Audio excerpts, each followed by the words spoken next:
అనకాపల్లి జిల్లా Narsipatnam special intensive revision గడువు July 24 వరకు పొడిగింపు. 18 ఏళ్లు నిండిన వారు ఫామ్ -6ను బిఎల్ఓకు సమర్పించాలి అంటున్న తహసీల్దార్ రామారావు. ఎన్నికల కమిషన్ నిర్వహిస్తున్న స్పెషల్ ఇంటెన్సివ్ రివిజన్ SIR కార్యక్రమంలో భాగంగా చేపట్టిన డోర్ టు డోర్ వెరిఫికేషన్ గడువును ఈ నెల 24వ తేదీ వరకు పొడిగించినట్లు తహసీల్దార్ రామారావు తెలిపారు. శుక్రవారం తహసీల్దార్ రామారావు మాట్లాడుతూ ప్రజలు ఈ అవకాశాన్ని సద్వినియోగం చేసుకుని అవసరమైన ఫోటో, ఆధార్ తదితర ధృవీకరణ పత్రాలను బిఎల్ఓలు, గ్రామ, వార్డు సచివాలయాలు, తహసీల్దార్ కార్యాలయం లేదా మున్సిపల్ కార్యాలయంలో సమర్పించి తమ ఓటు హక్కును పరిరక్షించుకోవాలని సూచించారు.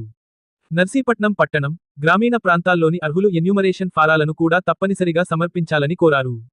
18 సంవత్సరాలు పూర్తి చేసుకున్న కొత్త ఓటర్ల కోసం ప్రస్తుతం ఫామ్ 6లను బిఎల్ఓలు స్వీకరిస్తున్నారని, అయితే ఆన్లైన్ నమోదు చేసే అవకాశం ప్రస్తుతం అందుబాటులో లేదని తహసీల్దార్ తెలిపారు. సైట్ అందుబాటులోకి వచ్చిన వెంటనే ఫామ్ 6 దరఖాస్తులను ఆన్లైన్లో నమోదు చేసి తదుపరి ప్రక్రియ పూర్తి చేస్తామని పేర్కొన్నారు. గుడ్ మార్నింగ్ అండి.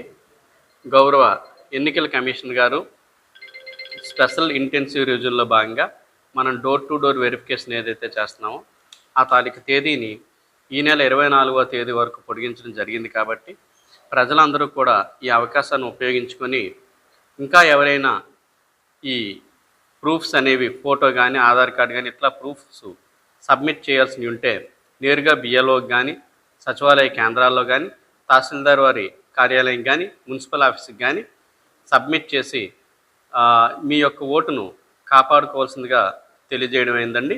ఈ పొడిగించినటువంటి అవకాశాన్ని ఉపయోగించుకొని ఇంకా ఎవరైనా ఈ నర్సీపట్నం పట్టణంలో కానీ రూరల్లో కానీ ఉంటే ఎన్యూమరేషన్ ఫామ్స్ని సబ్మిట్ చేయాల్సిందిగా కోరడం అయిందండి. Thank you. ఓట్లు అనేది ప్రస్తుతం ఫామ్ 6లు కలెక్ట్ చేస్తామండి. బట్ ఆన్లైన్లో నమోదు చేయడానికి ప్రస్తుతం ఆప్షన్ లేదు, అవకాశం లేదు. ఎవరైనా 18 సంవత్సరాలు నిండిన అర్హులు ఉంటే ఫామ్ 6 అనేది బిఎల్ఓ సబ్మిట్ చేయండి. సైట్ ఓపెన్ అవ్వగానే వాటిని ఆన్లైన్ చేసి ప్రాసెస్ చేయడం జరుగుతుంది. Thank you.